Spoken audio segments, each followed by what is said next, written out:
Good evening. It's Friday Night Live with matches.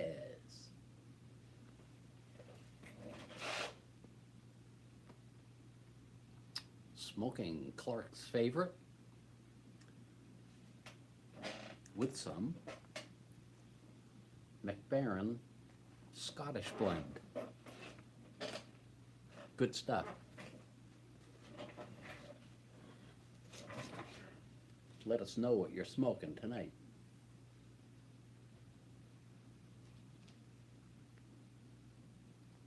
Was just watching Public Piper and his telephone went off. The one thing I always make sure to do, or I hope I make sure to do before I start one of these, is to shut the phone off.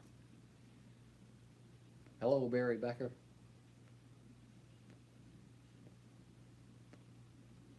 Old Toad, plum pudding, good stuff. Hello, David Gould. Osaka, Japan. McBaron Golden Extra, I almost picked that. Pipes and Bees, hello. Brad, how you doing? Pipes and Kayaks is in the house tonight.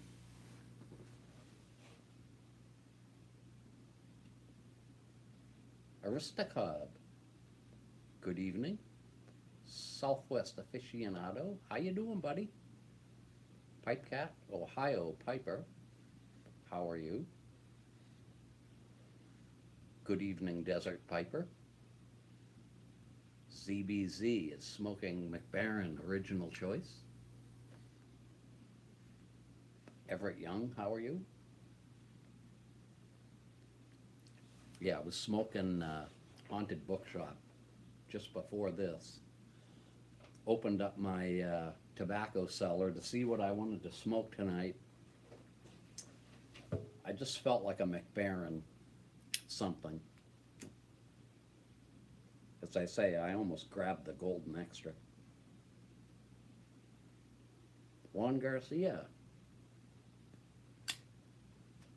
Yep, great pipe. Compliments of Doug Owen at Cargo Hold. Really fun pipe. The other one I'll be smoking is Ginger's favorite from Mike, Smokin' Briar.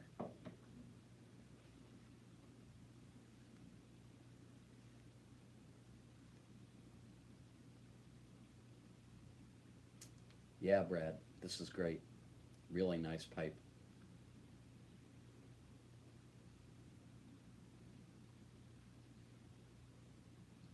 So what do I have to offer this evening? Kinda in a lazy mood tonight. The weather got warm today. It got to 73. Got a little outside work done.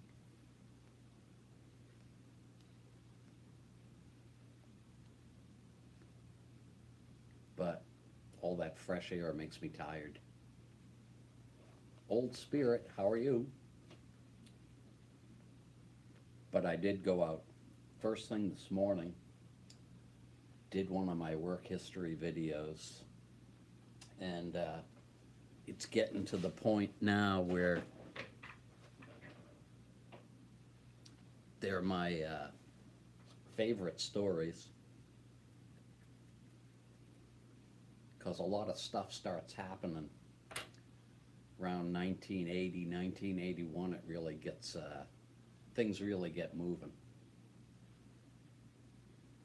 So that's going to be a lot of fun in the next couple of weeks. It's the middle of the night in Germany. Hope I'm not keeping you up.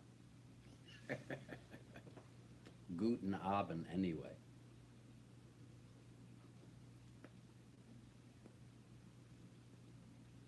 And let's see what else. Work is crazy as usual, but not as crazy as we had anticipated since we got some extra help. Hopefully I'll just make it through the next week or two. I got 3 move-ins. And then it looks like some stuff coming up after that. Hello, New Jersey. Um, yep, just busy, busy, busy. 2:59 a.m. in Romania. Smoking Briar, I just mentioned your name. Hope you didn't miss it.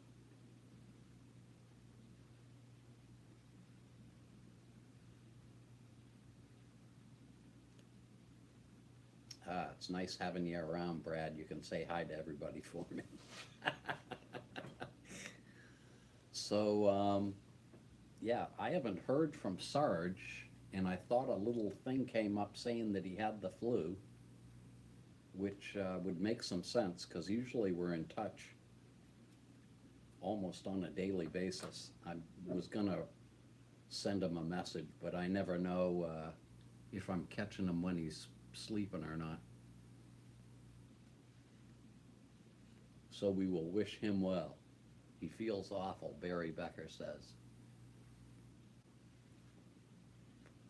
And I'm the last to know.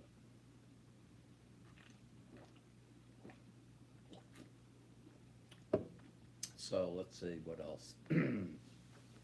Was just yeah, I mentioned that Public Piper. Always like to watch him. But I do miss his videos. Ah, blue collar pipe smoker. Always good to see you, even if it's just for a minute.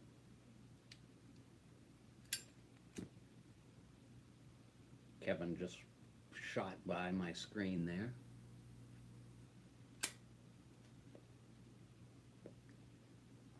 I haven't had the Scottish blend in probably about a year. It's really tasting good.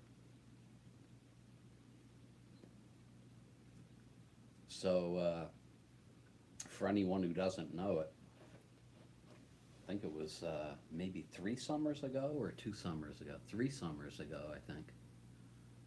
I got a hold of some plum pudding from Seattle Pipe Club. And I didn't even want to smoke Haunted Bookshop, believe it or not. So I got kind of desperate. And I don't know what made me think that Scottish blend was going to do me any good, but I ordered some, or I had some. I think I had some, and I just happened to crack the tin open. And it tasted good to me. It was the only thing I could smoke. And that was in like August. And I don't think I really got my taste back for anything else until about Christmas time. What a weird experience. So anyway, I ordered a pound of it back then, and it got me through those difficult months. Pretty scary. Whiteford Pipes, handmade. Thank you for coming by.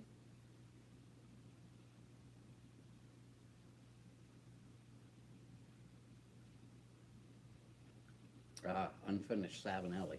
Let me show you mine. I was going to mention this for anybody who's curious what they end up looking like. This is from the Pipe Nook, and you can see it's really colored nice.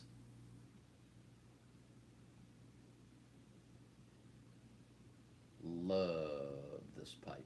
Love this pipe.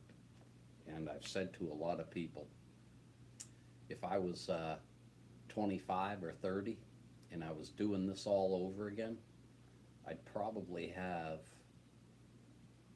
at least 7 of these, one for every day of the week.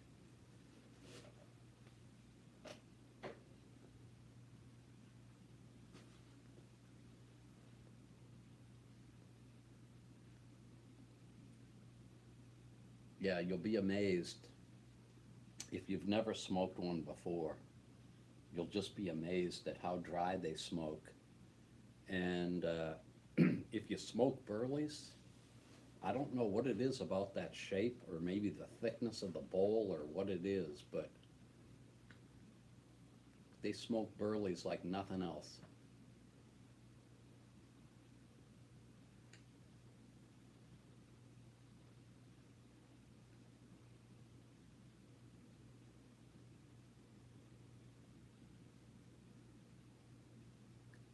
SRT.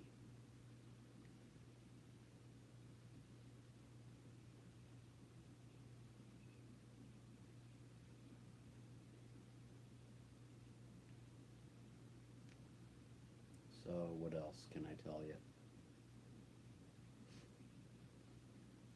The video or the live stream that Public Piper did before this one tonight, he had talked about the awkward feeling you get when you do these live streams, that you always feel like you have to be saying something. And whenever you just sit and you don't say anything, it's really weird. Of course, when I do a video, I kind of have it pre-scripted. So I just sit down and do start to finish, and that's the end of it. It's really simple. Does Scottish blend have a sour flavor? Um, it's not sour like real sour, but there is what would I call it?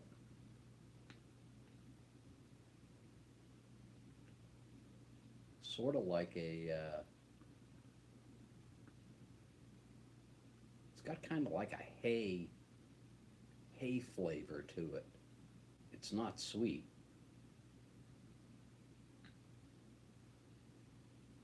Might be able to call it sour.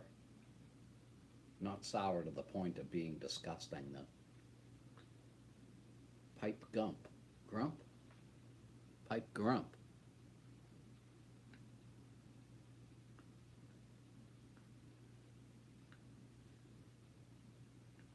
PA Piper.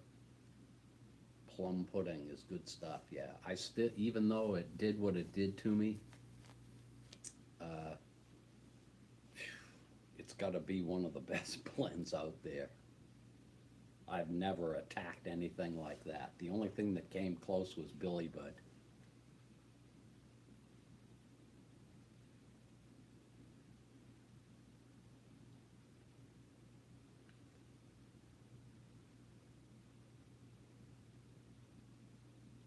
Hello, LATX Piper. LATX, I wonder what that stands for.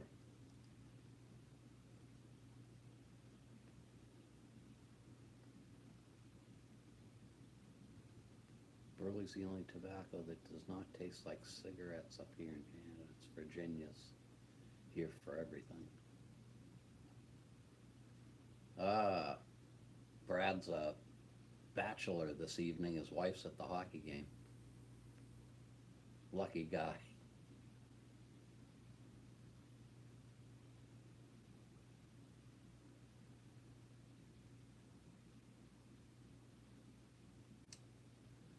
And let's see, what do we got? What else we got?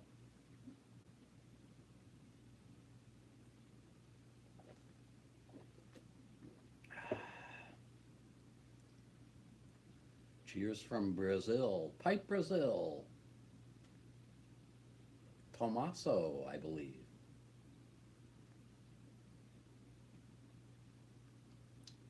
Tomato blend. Now that sounds interesting. And we're getting to that time of the year where I have to smoke the bacon old fashioned. Boy, I can't wait. I'm gonna smoke that big chunk of Kentucky leaf.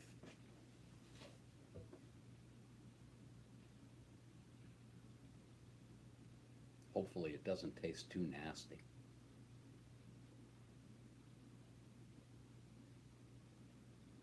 David Gerard.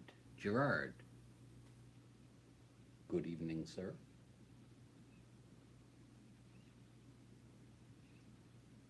Oh, I know I have some news here. We are at 9,500 subs. We just need 500 to get to that big 10,000. Then we're gonna have some kind of party.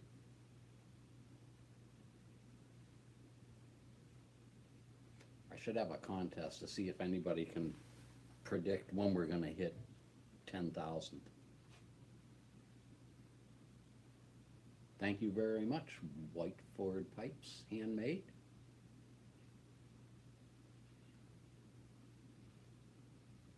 Fedora Piper, how are you? Am I a sports fan at all? Now, there's a good question. Um, I love baseball, played it as a kid. Love hockey, I like to watch that. I will watch a football game and enjoy it, but I don't turn on the TV for it. I can't stand basketball, and I can't stand tennis, and I despise golf. So that's the extent of my sporting experience.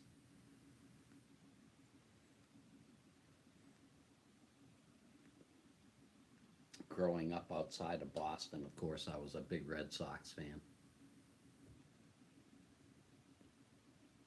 Can't wait to see you in July there, Pipes and Kayaks.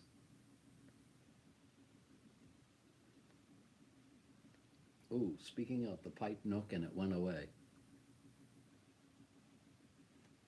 we'll give Eddie Gray at the Pipe Nook a shout out. All of his terrific items that he's got for sale there. Check them out. Thepipenook.com.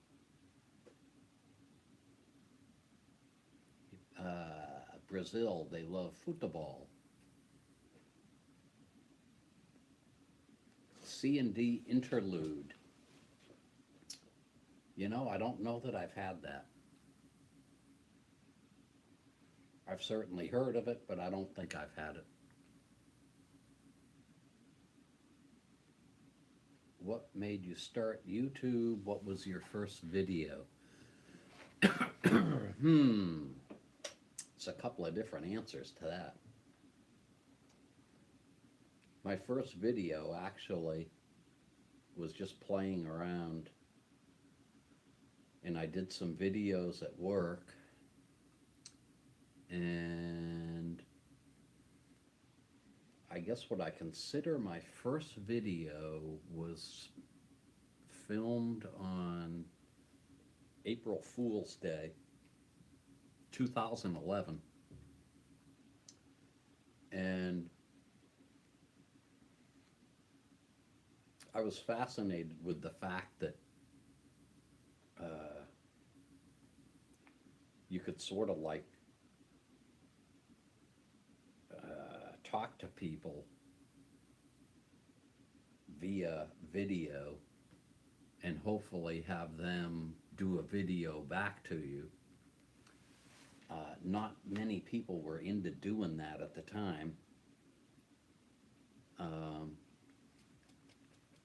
But as I watched more YouTube stuff, I saw people just getting on and making videos about knives and pipe smoking and daily vlogs and that type of thing.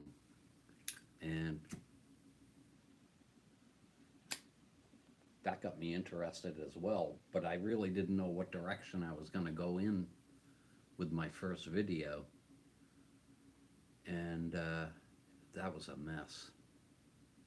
But anyway, I did the video, and eventually I did a couple of knife reviews and came back to doing a video about my pipe smoking history and what I liked and that kind of stuff. So that's how it started. And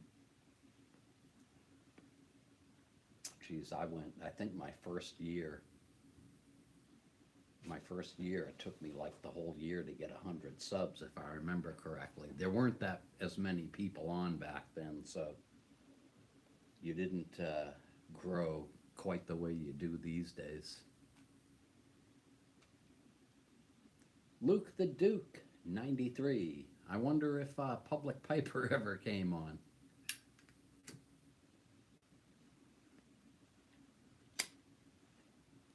Last I read, he was trying to figure out how to restart the stream. Pipe and Beans, Mr. Coffee. Another refugee from Public Piper's live stream. Please tell me the name of this Savinelli pipe. This is Clark's favorite. This is Ginger's favorite.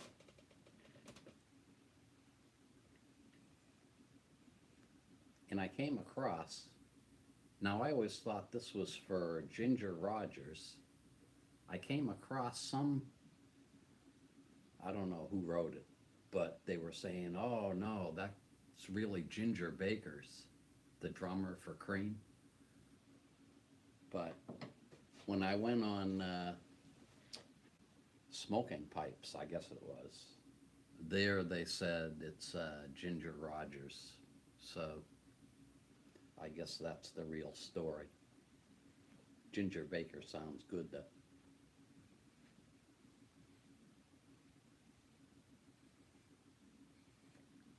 The tour of the pipe rack. I've done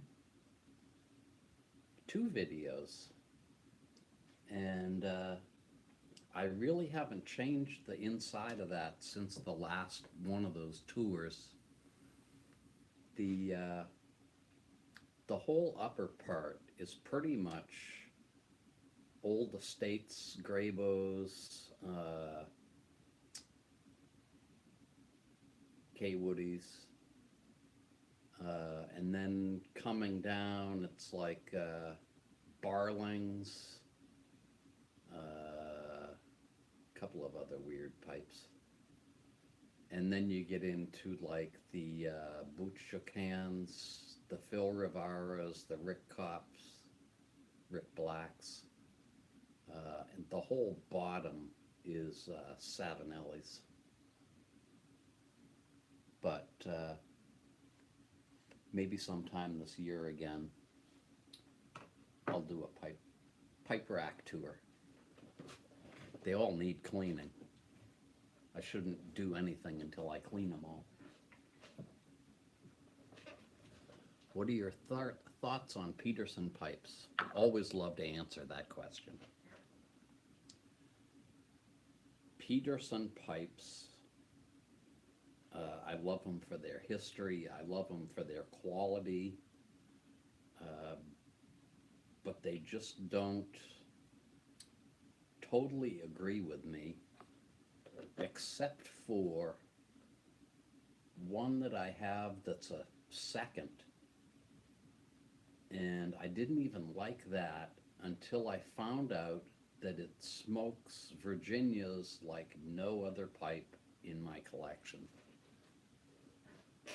And my understanding is that the reason that that is so is because of the thin walls, and it's a tall bowl. So I do love that pipe.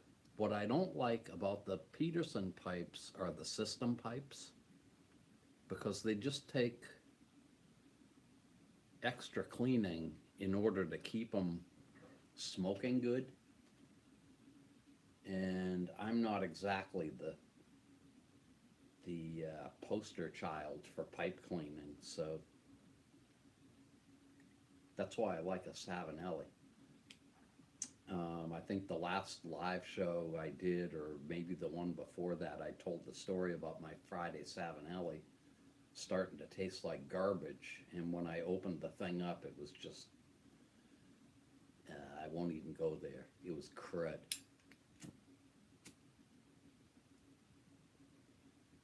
And when I thought about it, I hadn't cleaned it in like months.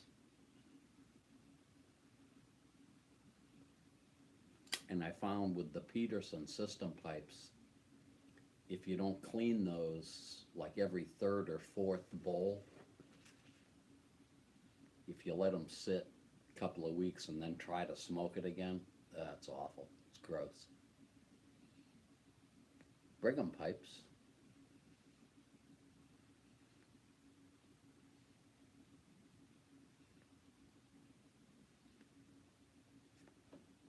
I don't know if you can see it right over there. That rack is all of my nicest K Woodies, and I use that term loosely. Yes, the stem is amazing. I actually saw one where the swirl is even, it's unbelievable. This one's nice, but the one that I saw was just to die for.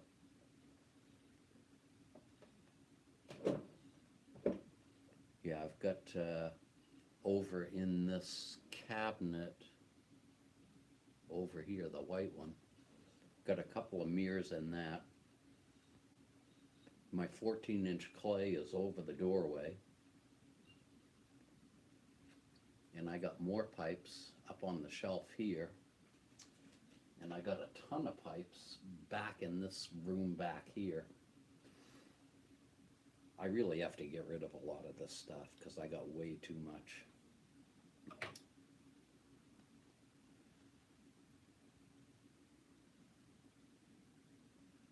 What's my oldest pipe?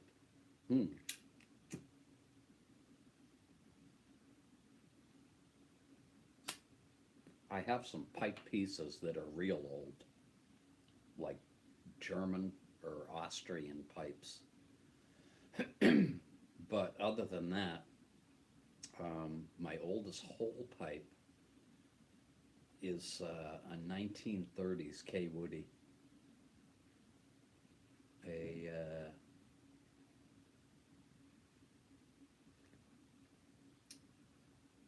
What am I trying to say? It's like a squat tomato. And as far as I know, that's the oldest one. I have some pipes I got as estate pipes out of a junk store that I don't know the exact date of them, but I don't think they're before 1940.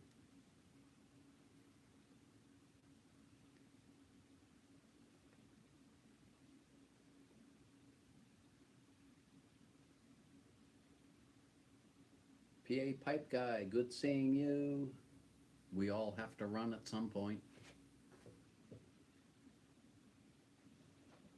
What fill method do I use?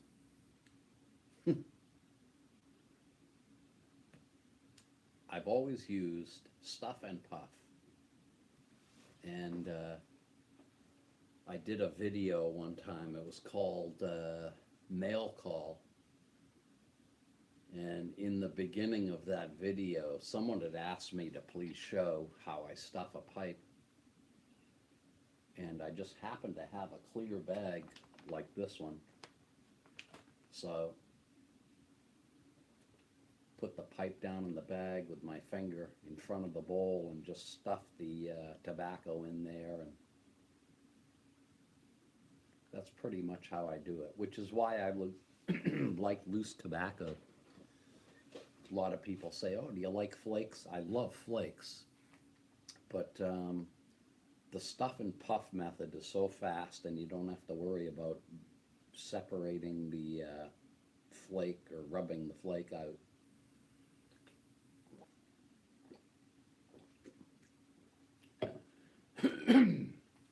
So, yes, stuff and puff. I think whatever works for you, go for it. There are people who swear by, is it the Frank method, where you dribble the stuff in and then pack it and dribble in the next layer.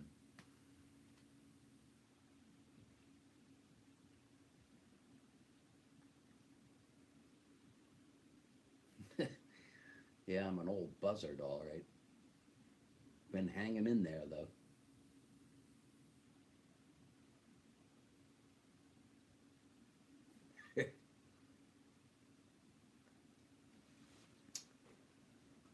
So, let me see, have I got anything else before I say good evening?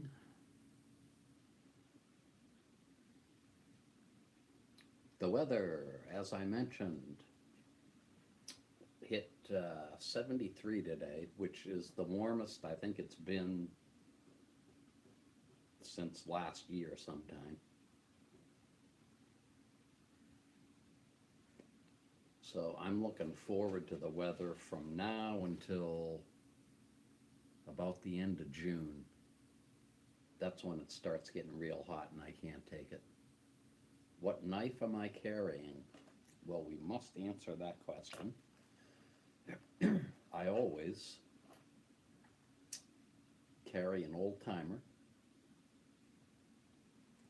and I always carry a multi-tool, and this is the Leatherman Surge.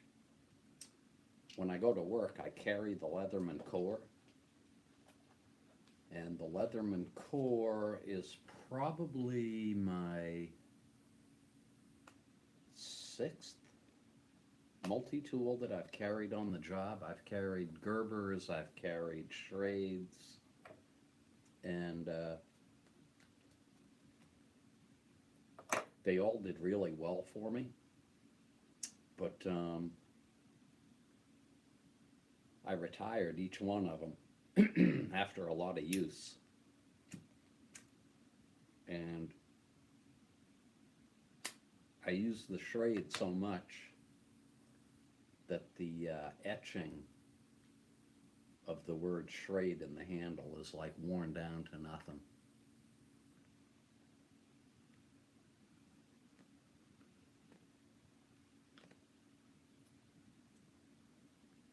So, any tobacco fields in Connecticut? Yeah, there's a ton of them up around Bradley International Airport, which is where the Indians first started growing tobacco.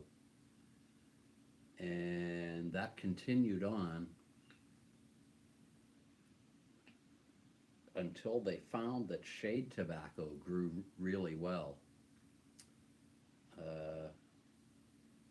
And unfortunately, the acreage of that operation has dropped dramatically, but there's still a lot of shade tobacco grown up there around the airport. If you ever fly into Connecticut, you almost can't miss it. Big red barns are still there. Okay, we're gonna call it a night. I want to thank you all for stopping in. It's been real, and we'll try and do it again next Friday night. Thanks an awful lot.